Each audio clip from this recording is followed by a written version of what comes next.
Hey everyone, I hope you're having an awesome day. My name is Daniel. I'm a part of the Founder Institute marketing team. And today we are back with part two of our AI for Startup Founders workshop series. And today we'll be talking about creating a content marketing engine using AI. Last time around, we had over 1,000 people who signed up, a ton of really great interactions. Trevor went through the nitty gritty of everything that he's been working on, and he'll be doing the same today. Before I let Trevor take over the stage, a couple of things to remember for you all. This is part two of our workshop series, so there is definitely a part three. I encourage everyone to join the next one, and in case you missed the first one, I'll share a link where you can actually watch the replay and also register for the next one. And folks, if you have any question, please drop them in the chat, and I will get to them in the end with Trevor. And I think we should be good to start. Just the last thing, if you are enjoying everything that's being said, there's an emoji button at the bottom of your screen. Please do hit it. Let us know what you think, how you're feeling. Trevor is a great friend of FI. He is a startup mentor. He's somebody who's scaled businesses. He's helped launch so many startups. And right now he is fully focused on vibe coding and building with AI. So he is the perfect person for this. So super excited for this one. Trevor, the stage is yours. Phenomenal. Thanks, everybody. Let me throw this to the screen here. Boom. All right, let's talk about building trust at scale. Now, if you were part of the previous workshop 1, you would get that there's a big idea you have to put into how you build these days. And this big idea is that the cost of effort has dropped practically to zero. Despite some of the technical challenges of the demo that I was trying to run during our workshop last time, I'm able to launch practically anything in a day, right? And frequently you can launch it in a few minutes. Indeed, I've got just recently launched and also netted a cool domain for it, greenchemistry.ai, right? Something that analyzes chemical protocols and looks for how to make them more environmentally friendly. Launched a little while ago, Scanner.ai, which analyzes your Claude skills before you install and run them to make sure that you don't install malware by mistake, because the number one top-loaded Claude code skill last week was indeed malware that grabbed your crypto wallet and transferred money out of it. So like these sorts of things you can build and launch almost immediately. I know I'm running this on localhost right now, but I bought greenchem.ai this morning, I think, and turned this on for a demo that my wife, who owns a nonprofit, is doing. I mean, she's demoing this to somebody today, so we need a domain for it. Let's go, right? Like the ideas are not the moat. That I can come up with anything and launch it happens almost instantaneously, and you don't have to be a very good coder at all. Goodness knows I'm a terrible coder. So the way you build a moat, actually, I just alluded to it. Right? Greenchemistry.ai is not something that I care about. I'm building it, but my wife is CEO of a nonprofit around the green chemistry space. She's been putting out content for almost 2 years already about green chemistry and about environmental chemistry. She's part of a nonprofit whose mission is to reduce the carbon impact of all chemistry. Right? That person putting a piece of product out around their area of expertise, that has trust. That people will see you care about in a way that Trevor, the guy who vibe codes and builds stuff, I built this for her to have and will continue to build and maintain and run it. Since you have to ask, yes, it is a real background behind me. There we go. See, these are not fake books. Just saw the one go by in chat. So, any of that, right? The trust you build, the wall you set up around yourself isn't the features, because anybody could launch green-chemistry.ai today and compete head to head with my brand new little startup, right? But unless they've got years of time and experience building in this space, people won't want to buy from them, because they'll go, you vibe code something good for you. Anybody could vibe code it, I don't believe you care about the problem. And the way you talk about what you do and who you talk to about what you do is what's going to make or break your business. And we have a problem here because I can say anything at scale on the internet these days, right? I can blow a million tweets out there that all say a slightly different thing, all written with AI. All of them are relatively garbage, right? AI produces the average of the entire internet unless you give it better instructions.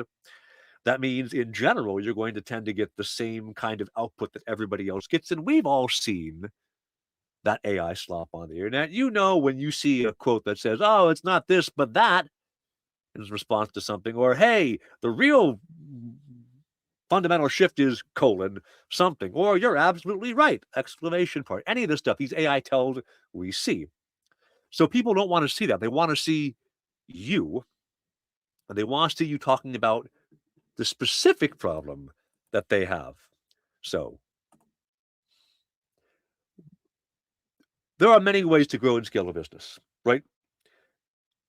Content leads the way in a way that I don't think people really get for a few reasons, right? Paid ads are, I'm not going to knock them because CrowdTamers, the agency for 15 years, has been and continues to be a paid media agency. But there's a catch here, which is it used to be you could, with some level of expectation of success, say, I made a thing, buy it, and that's your ad. And some people would come. But now that is not the way to drive people into a buying conversation because they go, ugh, another ad for a thing I don't want to buy. I have enough of those in my life already. And they keep scrolling. They go away, right? And paid ads are a pay to play by definition platform. If I stop giving money, I won't have any more growth. Now, that's okay as long as the growth is profitable, but the way you used to be able to make your ads has fundamentally changed. Now, SEO can be a great long-term play, but most of us in this call today don't want to wait 9 months for traffic to start to show up and convert. And anyway, if I build an SEO engine around a business that I don't yet have validated, I might get hundreds or thousands of visitors and then discover they're the wrong one. And what you do when you combine ideas in SEO or PR, ideas in ads, ideas in content marketing, and combine them all together, we begin to create something where we have a positive feedback loop in place. But this used to be something I would tell people takes 6 to 9 months to roll out. It was slow. Now, it worked every single time. It was very dependable. But that slowness doesn't really fly in the year 2026. What you do is you take your content, and I'll show you how. I'm going to buy a set of ads live here today to show you how this works. And we'll put real budget behind it and hopefully not show my credit card number while we do so that you can see how to buy an ad right away. When you do these ads, when you create content leading all of this, what you get is better ad performance, better outbound performance if you're doing outbound, and you get a sales cycle that's shortened because you build trust up front. So let's talk about this. The first bit is you have to find a niche. And I know everyone says, I know my niche. But then inevitably, when I talk to a founder at Founder Institute, they say, hey, yeah, I service small business owners. And I'm like, cool, what type of business? Oh, knowledge workers. Okay, well, there's 200 million of those. Like, narrow it down, keep it smaller. And so I don't want something that's that broad. I want to see something like, hey, this tool I have built could work for a number of different audiences. I'm going to try a few very small niches. I want to try people who run lawn care businesses in the Pacific Northwest that have between 100 to 300 clients. That's tiny, but that means you can say exactly what their problem is and understand, hey, I need to make content just for you, because if I make content just for you, then you're going to trust me better than somebody who's running very generic software ads, and you're more likely to care about my solution and you're more likely to try my answer than you are any other one, because anybody can write the solutions now. It becomes, do I believe that you care about me? Now, the other part of this is you can't only bet on people who run lawn care business in the Pacific Northwest, because if that niche doesn't pan out, or if you've exhausted that niche, you need to have more than one arrow in your quiver. So the real idea behind this content engine is you find several niches and you use these niches, one, to test, and then two, to scale. And because you're not depending on organic reach, one of the big problems with YouTube's algorithm in general is when I make a piece of content, YouTube wants to serve people who've watched that content more of the exact same content. If I have different types of content, my YouTube reach organically is trash. And you can actually see that if you check out CrowdTamers' LinkedIn, YouTube channel. We have, I want to say, 190 subscribers now, right? This is not a channel that organically gets recommended. I made 200K on YouTube last year with advertising, not with organic reach. Because I pick a niche, I put content out in that niche.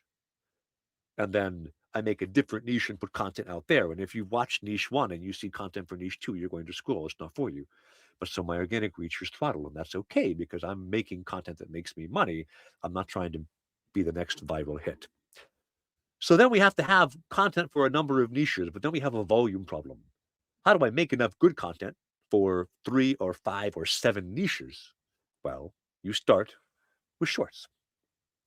1 hour recording, something actually kind of like this video I'm doing right now. If you can block out an hour of your time, you can make, depending on your skill and fluency in front of the camera, somewhere between 5 to 8 good 45, 30-second clips.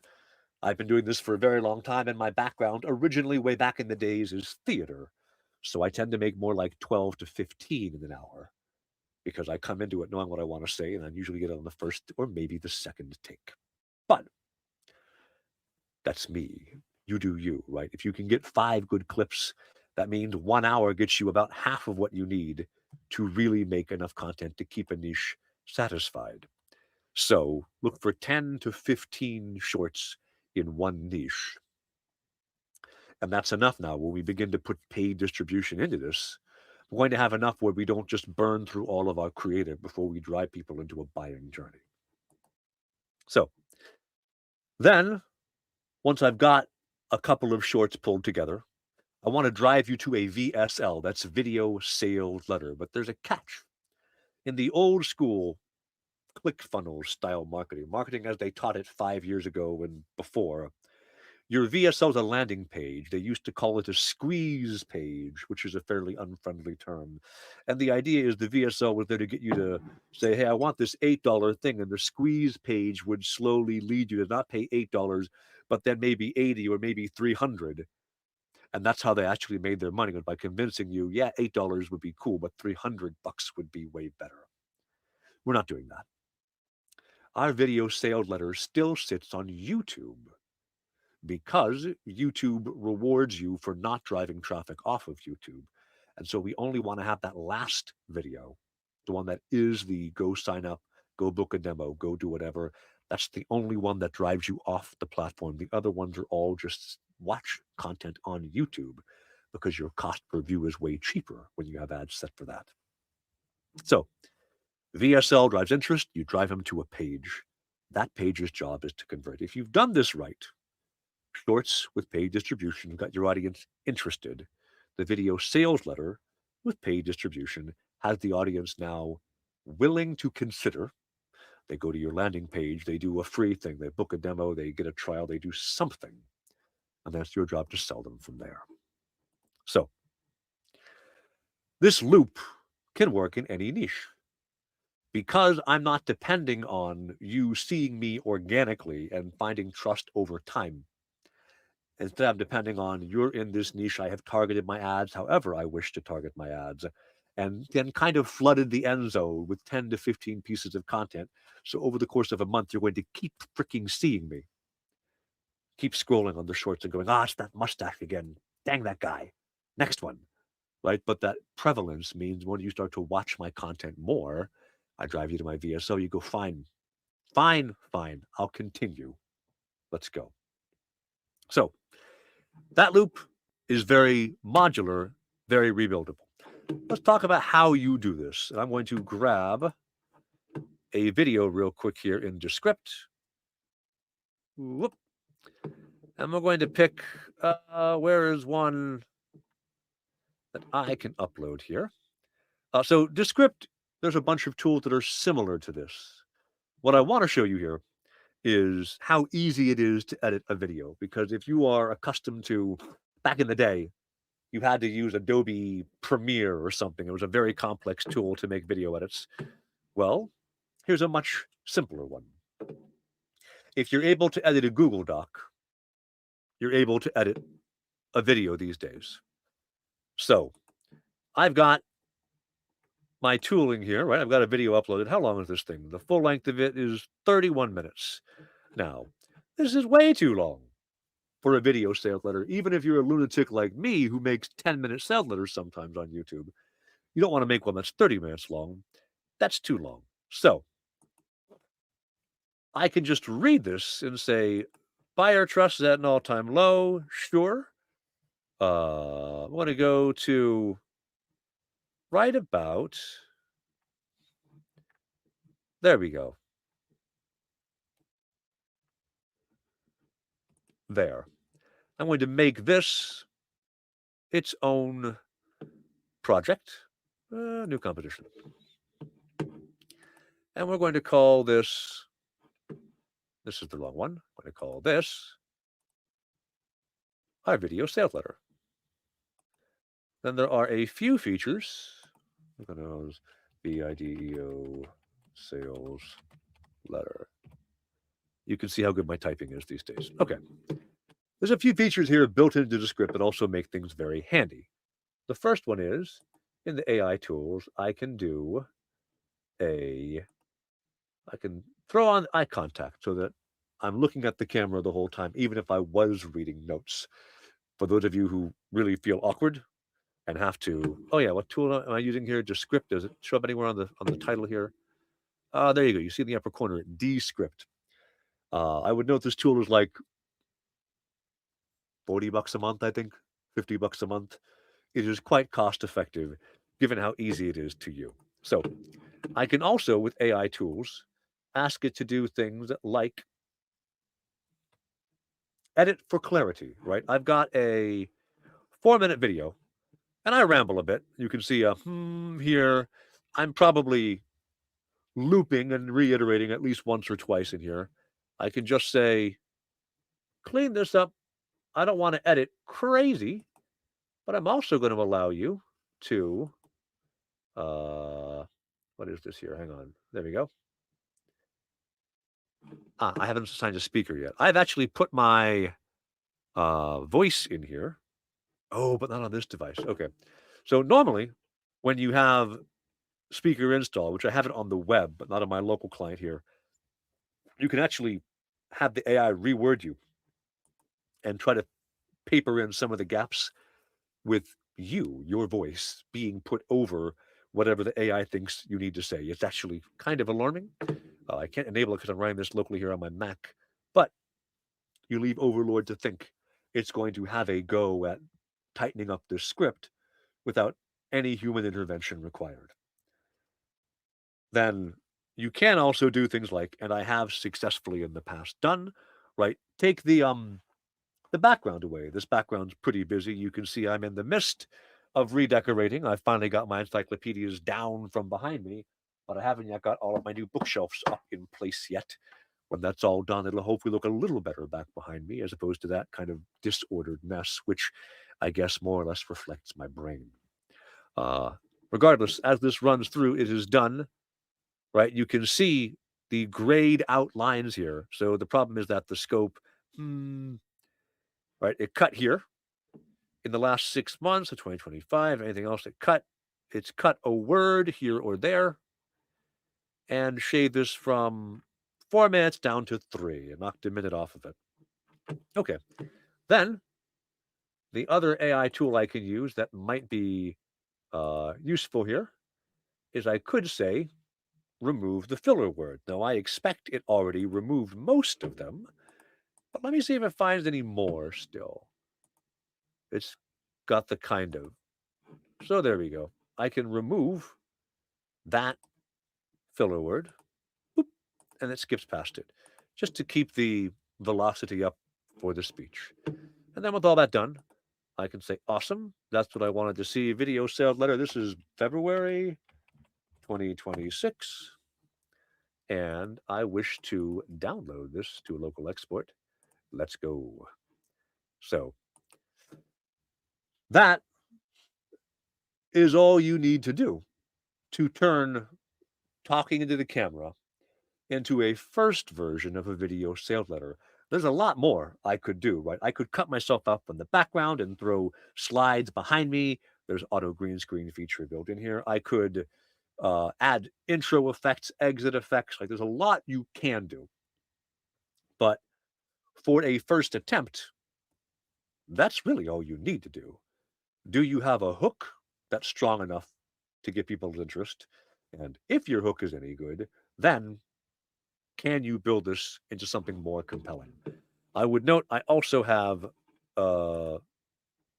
recently run a couple other video sales letters. The hook on this one is definitely very mid, but I'm game to try this and see how this goes. So, okay, this is downloading, running locally. It'll be a few minutes. Let's not watch while that slowly loads. Let's talk about what it is you need to do. So, first up, right, try that. A lot of people, especially their first 2 or 3 times recording this kind of thing, they stumble, they feel awkward, they don't like it. That tool makes it really easy to uh, blend all this together. I didn't show you Studio Sound because I'm not going to try and do a sound broadcast through AirMeet while we're all watching. That's not very compelling video. But I have a fancy pants Yeti mic that I use for all of my audio. That doesn't mean that you have to have something that fancy. And if you just have the webcam mic or a lavalier mic you clipped on or whatever, and the sound quality is mid, there's an easy way to make it sound good. Because paradoxically, the most important part of a good video is the audio. People will watch a video where the lighting is only kind of mediocre quality, like this one right here. But if my sound was terrible, you'd all Alt F4 out and find something better to do with your life. Being able to make changes right to the text is the first time I had that happen. What was it, man? 2 years ago, I think, when they rolled out. That felt like sorcery compared to how it used to be. And what you need to think about. So there's 2 types of content we want, right? There's shorts and there's VSLs. That was a VSL. You can also make a short. And what you want to do then is find a hook, an opening sentence that's really strong. Now, spoiler alert here. At the end of this presentation, because I always have downloadable goodies for you guys when you come to see one of my workshops, I have a Claude skill that you can run, or I mean, any AI agent can run, that will look at a transcript that you have created from a video, and it will say, hey, these are the hooks you should have used. Now, if you're working on video and you record the transcript and you throw it into Claude, if you haven't gone anywhere yet, you can just real quick re-record those hooks so that you can say, oh man, I had all these great ideas for better hooks than the ones that I did. Well, I'm still in front of my camera. Let me just record them again real quick. And hey, by the way, even if I read them off my screen down here, that AI eye gaze trick can make it look like I'm still talking directly to the camera. That first 3 seconds of any video, but particularly a YouTube short, is important. Some of the best videos I have right now, I'll show you in a moment. But one of them is targeted to followers of Tony Robbins. I think that one might have stopped running finally. It says, hey, Tony Robbins is the world's best motivational speaker, but he buys ads like an idiot. Here's how you don't make the mistakes that Tony does. And you're like, oh, okay, if I'm following Tony Robbins' YouTube channel, I'm going to pay attention now because I'm mad at you. I like Tony. You just called him an idiot. Let's fight. Another one is I built $273 million marketing engines in the last 7 years, and they all start with the same 3 things. You're like, okay, what are the 3 things, Trevor? I'll watch. Come on, right? A hook is something that'll make you pay attention for long enough. I can hopefully sink my teeth into you. Okay. Oh, My image tag broke here. I was just mentioning to Daniel that I found a bug in here and fixed it, but not here, right? What we get with that video, which should now be downloaded. Let me check my downloads folder. Is indeed, you can see here my video sales letter, which is done at awkward typo, comes from doing this live. The first thing you need when you want to run a YouTube ad campaign, which is what we're going to do next, is we're going to do this to studio.youtube, STUD, there we go, is we're going to upload our sales letter to YouTube. So here we go, create, upload a video.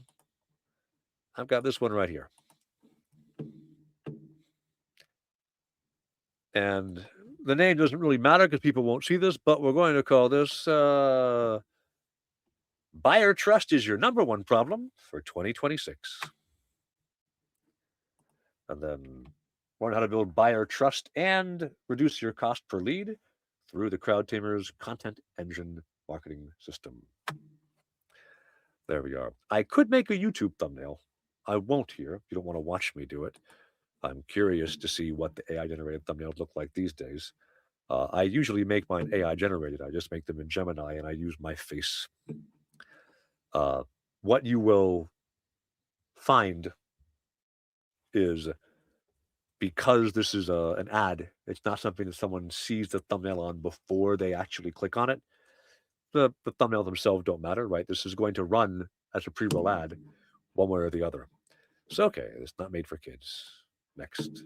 No subtitles, no end screen, no ad card. These ads, they don't have any of those things. And there's no music, so I won't be in trouble. We'll do this unlisted because I don't necessarily want this just running organically. Okay. This will be a few minutes while it runs. Now, what we're going to do next is we're going to prepare, and I've got an ad account where I just recently started to monkey around with some new video stuff in here, and we're going to build a new campaign. So what you're going to want here is you're going to want to build a two-stage campaign. The first stage you're going to build is for reach. That's the one where you want to say, hey, I'm going to get as many people as I can seeing my best content. And for that, what you're going to want to do is not necessarily the content with the most views. You're rather going to want to say, hey, of all of the content on this channel, I want to see my average percentage viewed, I beg your pardon, over my time frame here should be, we'll do the last 90 days here. You can see when I've been running some ads to promote my content. And what I want to do is sort by this, right? So that we're seeing what gets the most views here. Because the stuff that's sticky is the stuff I want people to watch, not the stuff that organically had the most views. You can see some of this stuff already had ads running, so the view count is immaterial for me here. If my view count is, 2 or whatever, that's not very useful for me, but I can see this video, I'm not too surprised, organically did fairly well. And my percentage viewed at 50% is acceptable. And I bring this up because I need the link for this. And then this also will do okay. And then that isn't for my brand, so it's not very useful. That's also not for my brand, not very useful. Okay. Let me also change my time frame because we were running ads a while back. Hey, there we go. What else was getting numbers and reach? Let me do by views. There we are. Okay. That one reach dropped off. There we go. Sure. 1, 2, 3, and I want to see one more with at least. Nah. There we go. There's 1, 2, 3, there's 4. Okay. So what we're going to do, we're going to build ourselves a new campaign. And this is a awareness and consideration campaign. We're looking for video views. We're doing this on YouTube. And we're going to start new. I'm not going to reuse the old one here. We're going to call this Founders Institute Test Campaign, February 2026. I did the wrong keyword shortcut. That's for my Windows PC. Founders Institute Test Campaign, February 2026. There we go. All right. What I want to run these as is these are going to be, sure, run all of these target CPV. We're going to run a daily spend. So I recommend about $100 a week is enough to give you a ton of info. And in 1 week, 2 weeks, yeah, this is me, I promise you. In 1 or 2 weeks, you will, on my iPad, I've, of course, there we go, like on my phone as well, my iPad not being here. There we go. Come on. There we are.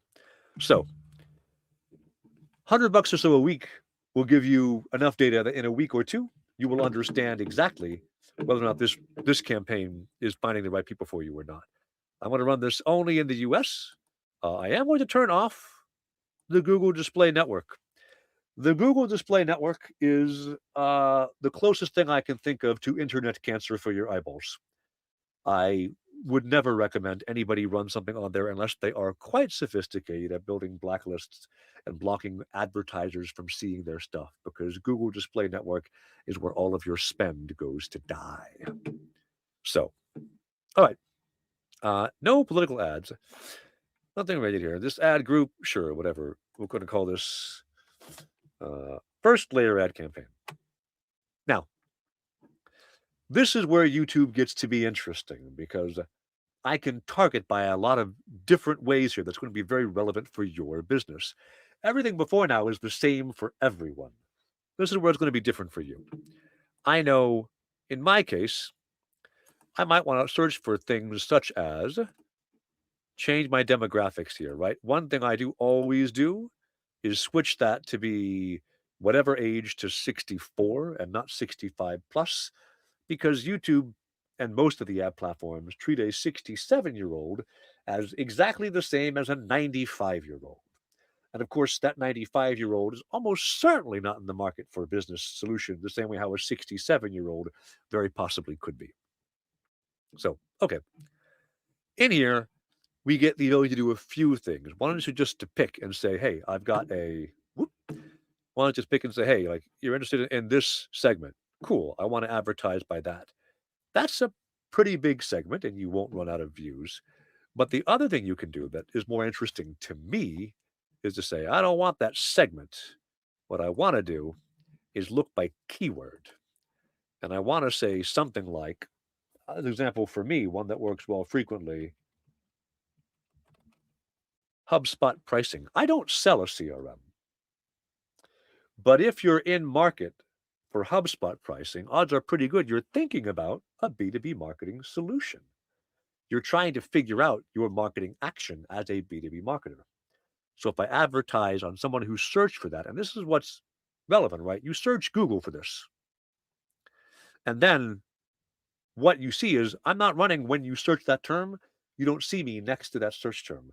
What happens is after you've searched for that for 30 days, you're going to see my content on YouTube when you go on YouTube for whatever reason. You're taking a break in the evening and you're scrolling, and then you see someone saying, hey, you've got this business problem, and here's how you solve it. You go, oh, wow, that is relevant to me. Even though nothing about what I'm talking in my ads is HubSpot pricing or CRM or any of those things. Now, for many of you, I mentioned you want to find a smaller niche than people who are doing business services in general, right? This starts to target down where I can say, I know you're early in figuring out a new B2B marketing motion. So this is way smaller than just everybody who is B2B, right? These sorts of terms let me narrow down my marketing. Or I can say, we're going to do business content marketing agency. These are fairly broad. I'm not going to go deep into my research, although another one of the skills that you'll get at the end of this workshop will help you figure out how to dial down into a narrow niche. Then you can choose those words, put them in as some of how you're searching and doing findability here. So topics here are pre-selected clusters by Google. They are fairly broad. For the purposes of what we want to be doing, I would tend to avoid those. The last thing that can be really powerful is you can do by YouTube channel placement. Now, you need to have at least 10 channels in an audience group to make it where you can do a YouTube channel placement. But I'll give you a hint. If one of your channels is Tony Robbins and 9 of your channels is somebody no one's ever heard of with 200 subs, guess who's going to see most of your videos? Tony Robbins' people, not those random folks. So, if you know of a particular YouTuber whose audience speaks directly to you, put them in, and then put in 9 other randos. There's your reach, right? Now you have almost all of your views are targeted by that one, not by the other randos. So, any of these ways to target lets you say, okay, I've got my content. Now I need to grab. This is a video I made about don't be concerned about looking stupid because look at me. I'm lying in a snowbank recording a video. So I can then, oops, I have to grab the link. I switch between Mac and PC several times a day, which is a great way to forget how all of your short keys work. But there we go. I'm going to grab this, put this in here. Going to grab this here, and we're going to grab this last one and put this here. Okay, so now we have only 4, and I recommend, if you recall, 5 to 10. But you don't need to see me search and paste and grab more videos from other channels I've been in, all the other stuff. This is enough to give you the idea, right? You put these all together, then you say, where do I want them to go? Well, not to toot my own horn here, but that's my WordPress login. Don't go there. Go here. So I can say, I want you to go to this page, but then this is something a lot of folks get wrong. They say, great, go there. And then I don't get any data. Oops, I pasted this in the wrong place because I'm busy talking to y'all. Hang on. There we go. Paste this here. Now, you can say, great, I'm sending people there. That's my home page. That's where I want them to go. Well, 2 things. One is, no, you should be sending these folks to a specific targeted page. Now, for the purposes of the demo we're doing here, I haven't made a page. I could make any one of a number of them. But the idea is if you are working in lawn care services, you make a lawn care service specific page, and any of us can vibe code landing pages in a minute now, right? I tend to use, I think I have Lovable hooked up to landing.crowdtamers.com. And then any page I make there just auto deploys and I can route to those specific pages. The technology to build landing pages is an old and very solved one. Build it how you want. But the other thing people get wrong is they go, great, there's my link. And what you didn't do, I'll give you this, right? We have UTM Link Builder. Is Google put this tool together about 200 years ago. You can tell from the look of it, right? I can say, this is the URL we're going to. My campaign is Founder Institute 2026. My source is YouTube. My medium is display. My campaign name is Business Exec Founders. And then this generates a link with all of this other data. Now, when I am running a campaign all by itself, I probably don't need all that data. But here's the thing. Once you start to run 5 or 6 campaigns at once, you 100% want to make sure that you are differentiating your different campaigns with this data so that you can then go look in your analytics and say, which one sent traffic to my website? Now, there's another catch here. Hang on. We're going to do that for now. And this is, yes, ad number 1. Cool. So my target CPV is, we're going to do 50 cents. This is quite high. I could honestly do 20. I'll still be fine. There we go. So there's two things here. One is I just put a URL in here, and you're like, great.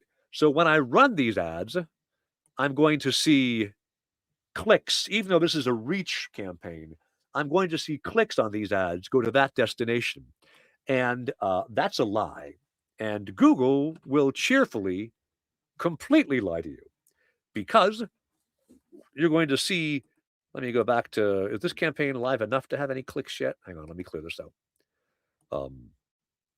We're running this one. I think is the other one we have. No, all of them. Campaign status. What are all my enabled ones? Yeah, but where's the other one? There we go. This one.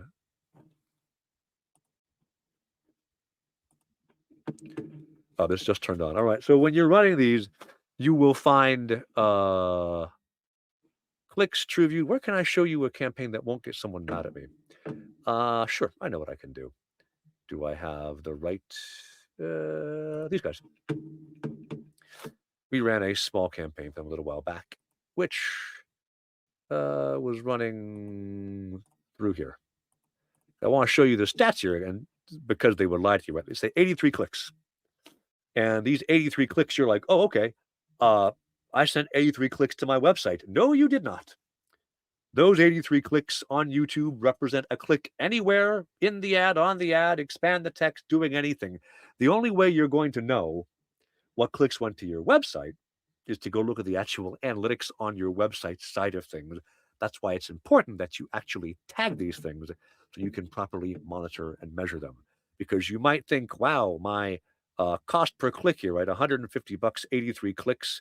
I mean, we're like $1.90 a click. Do we have that? Where are we? $1.80 per click. That wasn't bad for mental math. But it's not clicks to your website, so don't get too excited. Okay, so I built and run this campaign, not this campaign. I built and run this campaign live right now. I have built the first part of it. This is the reach part, the part that says, hey, I exist. And then if you watch my content, I'm trying to build trust over time. I should have 5 to 10 videos in this to start with, right?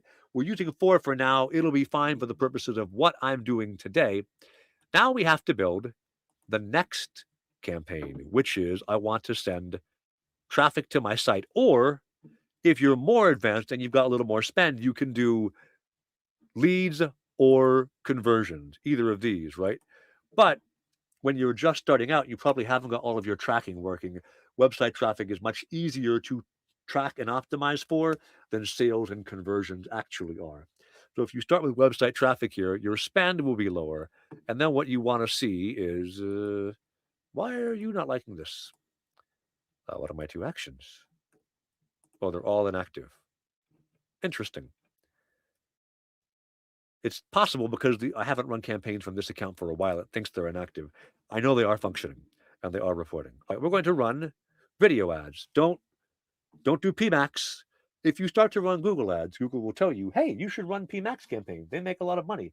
They do make a lot of money if you're spending several $1,000s a month. We're talking about spending $100 a week. Don't run PMAX. Run a video ad campaign. Don't run Google Display Network. Right? We're going to do a new campaign. This campaign is going to be built on, we want to send clicks over. Yeah, we're going to send my daily budget here will be, again, we'll do 15. And you can ignore this budget recommendation for now. You will tune things where you want them eventually. And not political ads. Then we're going to run these in you want to make sure you do presence and not presence or interest, because Google is happy to take your US only targeted ads and run them in, I don't know, Vietnam, to people who are interested in the US if you don't throttle and control that. And then there are definitely, when you are more advanced, you can say things like, hey, there's nobody who is going to be doing business buying decisions between the hours of, let me find my time here. We'll go 6 a.m. to, we'll do maybe 9 p.m., right? Anybody who's running outside those hours in their time zone, they're not having a good day already if they're on the internet this late. Don't show them ads. Cool. Then what we're going to do is our ad group here running in this area, right? And we're going to choose YouTube, not here. Okay. Then with this, we've got our video ad, and we're going to pull from our most recent uploads. Hang on, let me go back. We just put our video sales letter up, right? That is content. That's this guy. There we go. So here, paste. Nope. Paste. There we go. That's that video. And we're not going to add any more in this campaign because all we want is our, this is a new account. Well, I can upload. Then we have my brand lion is there.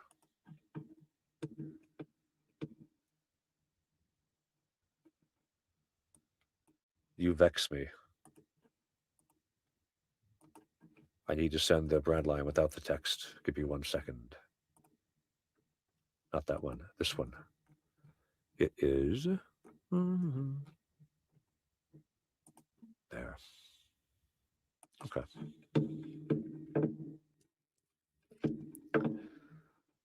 Cool.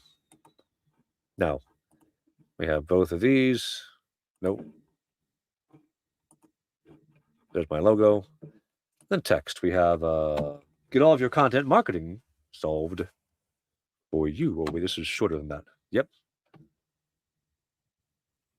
Build trust in 6 weeks. Build trust in 6 weeks. That fits. Get all your content marketing done for you in 1 hour a month. How are we doing? There we go. Then description. You need to build trust with buyers. We're the experts to help. Then this is CrowdTamers. I can add a few site links if I have them built. This is too new account. Okay. Then this, the last thing I want to show you is, we have in our targeting here, I was busy scanning past things and didn't see it. Let me go back to here real quick because we need to set in the ad group, the targeting needs to be for folks who've seen your video. There we go. Add an audience, we can add a new audience. And this data can be a couple different segments you can pull from, right? You can, one, create custom audiences, as you've seen I already have, but I can also do things like you have, YouTube users, shorts ad viewers, right? Now what this is this video only shows to people who saw that ad already, my YouTube shorts, right? This way I'm not spending to show my video sales letter to people who don't know who I am. They've already seen a handful, 2, 4, whatever number of these videos, and now they see this longer form video. When you're running this at scale, what I tend to find is I will get, even on this 4-minute long video, 60, 70, 80% of people watch it all the way to the end because they've already seen my content and liked it. There are a few pieces that are important, though, right? The first important thing here is, audience name, shorts watchers. There we go. Now we've got this ready. This, and then publish, right? What's the problem with this? Oh, there's no video put in yet. Awkward. Okay. We will grab that and then paste it in. There we go. That all looks good. Review. Publish. Okay. So what we've done now is in 20 minutes, we've gone from I don't have anything ready to I've got shorts that, to be fair, I already recorded on my channel, but you could record your own and then publish them. And then those shorts, what we're going to do is every week we're going to look at them and see how they perform and go, oh, these videos have a really bad view through rate. Let me stop them. No one likes them. Or these videos have a better than 40% view through rate. Let me keep running them because they're what's seeding my audience for the actual video sales letter. Right? So $15 a day on my awareness campaign, and then $15 a day on my conversion campaign. Now, right now, the conversion campaign will serve to 0 people because no one's seen my shorts ads yet. But over the next couple of days, as more and more folks see the shorts ads, the video sales letter will start to serve as well. So that is how you build your 2-stage audience and then begin to figure out who's responding and how to monetize. So let's get from here back to, I can close you out now. I'm done with you. Let me get back to Impress Flow, which is, well, we'll just do it here. Oh, there it is, first tab. And present. All right. So I kind of went through all this. So we'll blow past this. But the key thing here is your spend doesn't have to be intense. And in a week, you already know enough, right? You'll be $70, maybe $150 if you're running both conversion and awareness, and you'll have learned something. So what matters? I saw a question come by. What's the stats I care about? There's a couple key things here, right? Your view through rate is crucial for the performance of these videos for 2 reasons. The first reason is if people aren't watching your video, stop showing it to them. You're wasting your money. The other thing is, and I think this is unique on YouTube, if people tend to watch more than 50% of your video, then YouTube will organically recommend your content to other people like the people who watched your video. Which means if my content is good, then I get free views out of it. That means YouTube kind of shoots itself in its own foot. But really, all YouTube wants at the end of the day is content people like. And if your paid content is something people like, they don't care, man. They will show it organically for you. That's what you want to see. And organically, more than 80% view through rate tells you this is something that is interesting to folks at some scale, right? I've got videos with 5,000, 10,000 views organically because the view through rate was good and people just watched it. But that's not how I make money reliably, right? So keep that number high. Better than 30, 40% view through rate is crucial for this to begin to work. I already mentioned click-through rate is a bald-faced lie. Do not believe it. But instead look at your website analytics platform to see what your traffic is doing. Now, your spend is going to eventually drift into a couple areas, right? And you're going to have 2 or 3 types of content that you want to build out. Awareness content, I showed you that, right? That's the YouTube Shorts. You may discover, as you build over time, that your view through rate and your engagement on your conversion content, on your video sales letter, remains bad. The usual cause of that is that people don't yet have in their mind, they haven't made the switch from this is interesting to I want to know more about this product. And so you can add a layer in. So if we have our shorts ads audience, we can create another audience of folks who've watched the shorts ads to show them more shorts ads.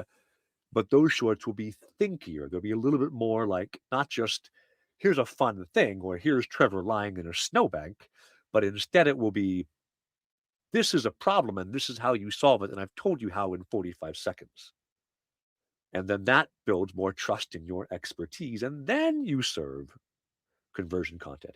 But in general, your conversion content's only 5 or 10% of your overall reach. When you're really optimizing things, you don't have a $15 a day budget on awareness and a $15 a day budget on conversion. You have a $35 or $40 a day budget running, and then the ads are split across it all. The way you build it and the way you optimize it takes place over time. So, why have I been talking about this for an hour? Why should you care about this? It's because the economics on this are solid. And it is really hard, in my experience, to find an engine that's this dependable on other channels. So I run a B2B business, right? This is something that I have over the last 18 months built out to where, not in this new channel where I just launched these ads, but in my actual main ads channel here, my cost per lead fluctuates between 20 to 80 bucks per lead, which on the B2B side is pretty good, but these are relatively high intent. That means my cost per customer is about $415, somewhere up to $470, depending on the kindness of the ads gods these days. My average client pays me $1,500 a month on their first month. That means I get my money back on month one. I even get my money back after labor on month one. And I've got tons of clients who see very similar results. Some of them are charging 20, 40, 80K for a big contract, and they're still able to hit, they're more like the $80 cost per lead, right? But if your client is worth 20K, 30K, and you can get, one a month signed on a very modest budget, that's phenomenal. This works B2C too. I've used this B2C too. It is harder. And it is harder to the point where don't pay somebody to do it at small scale. When I get somebody who shows up in my sales funnel these days and they say, hey, I run an e-commerce storefront, we sell shoes. I say, cool, don't hire me. Because you need to be spending like 40 grand a month for this engine to work for that type of persona. And that's a relatively rare amount of spend because you have to hire the agency to manage everything. If you can manage it yourself, your margins get way better, right? You can get a cost per lead down to about $2 if you make good content.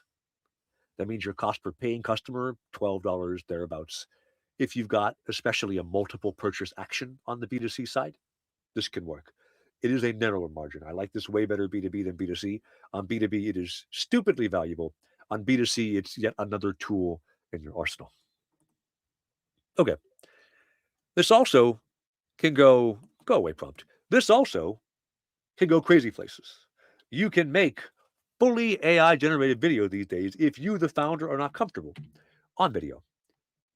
There are a few things you can do that are dangerous, though, right? UGC style AI videos can be great. The top video on the channel that I have right now, this one, where was my analytics, was a test I did for somebody else's business. Let me do advanced mode, and we will do this. All right, this video here is UGC looking content for a different brand. And the performance on it is quite nice. Was it hang on, where's my view through rate?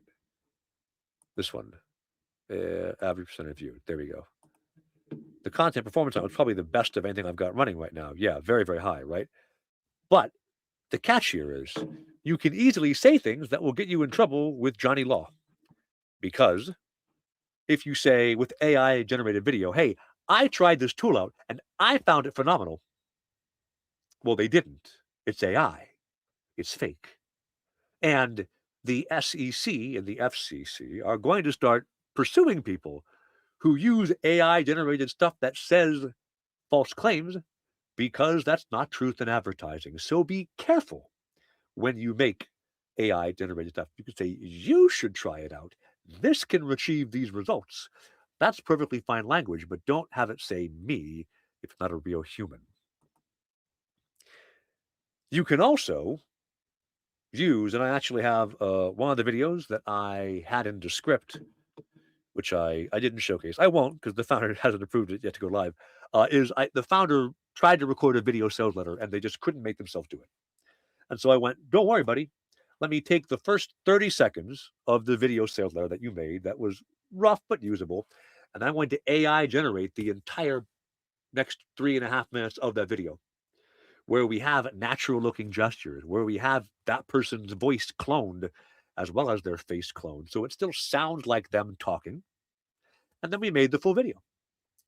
That way, if you are an awkward founder, you stumble, you don't feel comfortable at this, upload a short video of you talking, grab out the audio. You can use AI to generate this stuff at scale as well. And you're still the founder, so it's still building trust and faith in you. You can also go fully nuts, right? VO 3.1, Seed Dance 2, There are tools that let you make Hollywood-style insane cinematic videos for the price of a pizza, maybe a somewhat decent dinner out.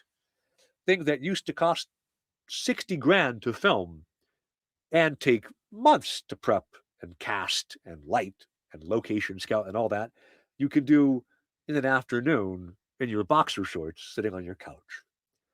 Your limitation, like everything else I've been talking about, the cost of effort is dropping to zero, right? So then how you want to talk about your product and what you want to do to showcase your product is limited only by what you can think of. And crazy Hollywood style cinematic videos might do it for you, except then anybody can make those videos, right? So don't build your whole campaign around a wild computer generated avatar if you can build it around you and your interest instead, unless your skills are that you can speak to your audience so well because you know their pain so well that nobody else could generate equally good, crazy computer animated videos. So I've got all you Founder Institute people here. I'll say the most frightening words in the English language. Special assignment. I've got homework for you, right? And the homework for you is build your way to out-trust your competitors. You can start today, right? And what you do here is take a couple $100 or just 100, and that's all you've got right now that you can put towards it, and start by grabbing these files. Take out your phone unless you're on your phone, in which case, good luck, although we will send these after the fact. This is the link to download the skills and the files and all the setup documentation and everything. So you can start to do your own video effort, make your own recordings, and produce your own high quality enough content to begin to build and make money. With this, then your special assignment is, whoops, that went the wrong way. Special assignment is get started, right? Find a niche, name your niche. One of these skills is your niche finding skill. It helps you go out and figure out what niche you might want to go after. Then record your shorts. Sit down. You can just record it on, I know Mac has Photo Booth, Windows has some similar application. If that won't work, you can sign up for Descript and record right into Descript. There's any way you want to capture the video, right? Record an hour of content. Now, if you want to prep for it, there's a skill included in your download that is your interview skill. It is how to actually draw out from you interesting things to say. And we're going to make your VSL, right? Take your campaign, spend on it. Then there's specifically, CrowdTamers works with, what do we got now? 22 founders we're working on. Every month we work on VSLs with them. And I have taken the ideas of how I tell people to make a VSL, the stages, the steps, all the elements. That's in that download too. So you can go through and ask your AI to help you write a VSL for the niche that AI just helped you find. You make your content, you put your spend behind it, you get in front of people. The founders who start today, who take this seriously, who tomorrow block out an hour of their time to record this video, and on Thursday block out an hour of their time to follow through the steps of what I just did and buy their ads, will by this time next week, so February the 31st, which doesn't exist, so that's March the 2nd and March the 3rd, they will learn. They will move faster. They will be able to make money while the money making is still good. Now, if you want to get this presentation, for whatever reason, there's the QR code for this, or you can just type in the link. This has the QR code for this and for the Gumroad link, in case you've missed it previously. But that's my bit. That's my discussion, right? That's the thing I want to empower you to do and tell you to go solve right away. Now, I would hope, while I've been talking, that some questions have popped into the Q&A tab. Let me ask you, Daniel, what's going on? Awesome. Thank you, Trevor, so much for that presentation. Folks, if you liked what you heard, please show us with your emojis. Tell us in the chat. Trevor, I think you can see a bunch of hearts on your screen and thumbs up, hearts. A ton of them. Awesome, awesome. Okay, so quick things here. I've shared the link to the skills and resources in the chat, and I've pinned it. In case you want it right away, you can do that. But we will send out a follow-up email with uh, recording to this, the resources, as well as the presentation. So you don't need to worry about saving all these links. You should be good. It'll be sent out in the next 48 hours. So, Trevor, we don't have a ton of time, but I'll run through some quick questions. I want to start with uh, a lot of people with AI, especially when it comes to content, there's this concern about making slop, right? So, as a founder who wants to create good content, like how do you determine whether or not what you're making is slop? So there's two ways. One is you exercise your human like judgment up front and you say, hey, that's a stupid question. But the other way, and I think the most indisputable way, is look at your view through rates. If people are watching your content, it does its job. If people are watching more than 30% of your content or 80% if it's organic, right, then it's doing its job. Now, that doesn't mean that some content that people watch isn't kind of garbage. We all have that show that we watch kind of guiltily, right? Whatever it may be. I don't know, Buffy Vampire Slayer, which I guess are showing how old I am, but whatever it is, right? Like, fine. But as long as people are consuming your content and then moving their way through the engine all the way to your landing page, your content's good enough. Don't worry about it. Awesome. Okay, so we have a question here from June, and June asked, the the process that you talked about, is that more for ads, or can you also apply the same things to organic content? Well, so this is all organic content. Like, ideally, you're publishing this all to your channel. And then you may also be putting ad spend behind it, right? If you go look at the CrowdTamers channel at youtube.com/at launch today, all the shorts that I put into the ad campaign we just launched are released organically. They're just also boosted through paid because organic already tells me if people are watching this organically and they're in my niche, this is where it gets a little bit tricky, then I know it's good content. You can do the same thing over on LinkedIn side. And if I take my content and publish it on LinkedIn, I get no reactions and no likes. That's probably not very good content, right? If I get at least a few, and LinkedIn is very, very tight with its reach these days. The same content that used to get me 8,000 views a year ago now gets me 300 because I actually mentioned this in, well, in one of the shorts on my YouTube channel, but also I think in the last workshop, right? LinkedIn's content has exploded. They've had 64x more content, but the same size user base. Everyone's using ChatGPT to publish random text spam, right? You making video are able to cut through the noise more than just another text post that's the same quality, crappy AI slop as everybody else. So publish it organically if you can, if it's not somehow opposed to the current audience that you've got, but also promote the stuff that you want to make money from. Awesome. Okay, so we have a more of a marketing question, less so AI. So we have, let me just see, Kajal. Kajal asks, if they had to pick one channel, there's, doing this for the first time, what channel should they double down, or do they maybe experiment with a bunch of different channels? I mean, obviously, YouTube, I'm recommending in this particular video. I only use two channels for my business, right? I use YouTube, I use LinkedIn. And do I publish on Meta? Yeah, I think I still do, right? Because it's a one extra checkbox on the social media scheduling tool. Do I publish on X? Yeah, I do. I get one client or so a year off of X, but I don't post on X mostly for uh, the money. I do it because it's just a place I've been in for forever. The same with Reddit. I've been on Reddit for I think 8 years. Have I ever landed a client from Reddit? I don't think so. That's not my acquisition channel, right? My acquisition channels, LinkedIn, YouTube. And by only picking two, I can focus my efforts and deliver well there rather than try to be on 20 channels and do a mediocre job of most of them. Okay, cool. So John has a question here, which I think is super useful for anyone who's doing this.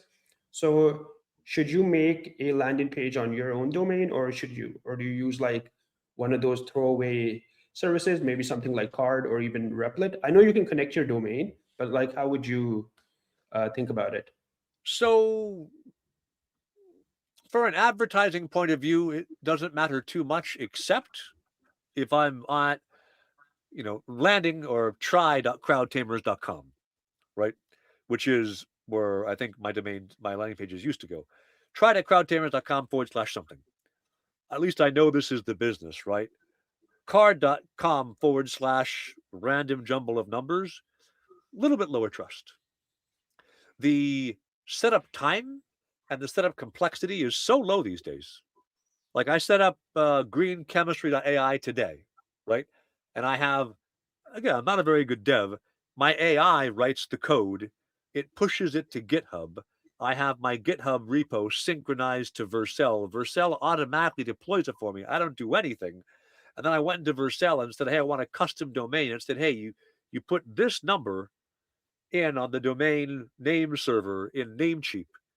And to copy and paste and enter, that was it, right? The technical hurdles to have your own domain or subdomain hosting these days are so low. Just do it. It takes 10 minutes and then it looks a little bit more professional than all the jokers who didn't. Awesome. So we have one more question, and then we will get into networking. Folks, if you do have the time to stick around, I do recommend staying for networking. You'll get to meet founders from across the world, talk shop, talk AI. That's all up to you. Okay, so the question here is, sorry if I missed it, can you share which specific AI-based campaigns you ran that had like the highest ROI versus maybe not so great ROI? Sure.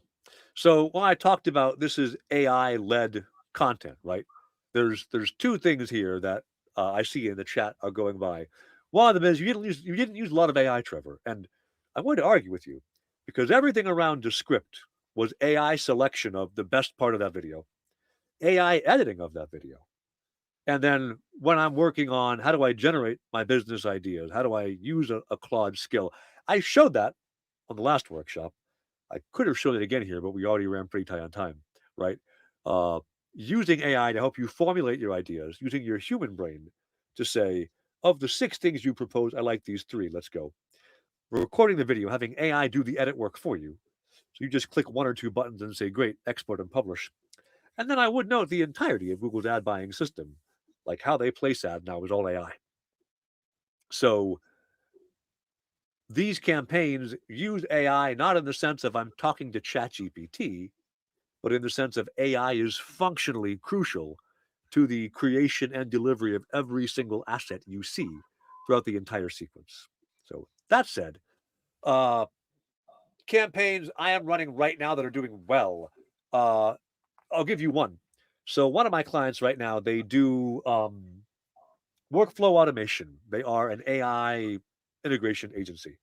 Super crowded space. There's at least 10 major competitors that I'm aware of, and probably 300 tiny ones. So, what you don't want to do, what they have been doing, is saying, hey, you're in the software as a service business. Let me advertise my automations to you because everyone is fighting over that. The AI wins that I'm getting for these guys are, hey, you're a dentist. And right now it takes you 120 days to get the money for your dental surgery from either your patient or, in the rare cases they have dental coverage, the dental insurer. But you can automate the entire process away, be fully HIPAA compliant, and then no longer have a 3-person team chasing $1 million in backlogged payments that you're just kind of floating. Right? That content to somebody who owns and runs a dental group of a couple $1 million, there's a few thousand of those in the US. Those folks go, wow, I didn't know I could shorten my pay period from 120 days to 60 days. Is that worth 15, 20, 40, 100 grand to me? Heck yeah. Right? So AI campaign that's doing really well is finding an underserved niche and going after them. It is the same for me as a marketer. Right? The people who I'm landing are not SaaS agencies so much these days. I'm finding deep technical expertise, professional services, people who sell to large businesses. These people have tended to get kind of missed by a lot of the marketing agencies. And being able to say, hey, this engine at this price brings you this many people who pay attention to you every single week. They go, tell me more. Right. And so my average life cycle for a sale went from 5 weeks down to, I mean, honestly, if I don't close a deal within 72 hours, I just forget to follow up with people these days. I probably have 20 contacts in my CRM that I should have followed up with, but just they land easily enough. Why fight? Awesome. Awesome. Thank you, Trevor, so much for taking out the time to do this. And thank you to all the folks who joined us. Don't forget, we do have the third part of the workshop series. So in case you did miss the link, I'll share it in the chat again. We'll have all the links that you need in the follow-up. So before we conclude, a last reminder, we do have networking open for as long as you're around. So do stick around and join. Trevor, before we close out, any final words for the good folk here? Yeah, I always try and remind people all of this stuff only works if you do it. And I don't want you to watch this and go, hey, that sounds really cool. Let me close the tab and go have a coffee.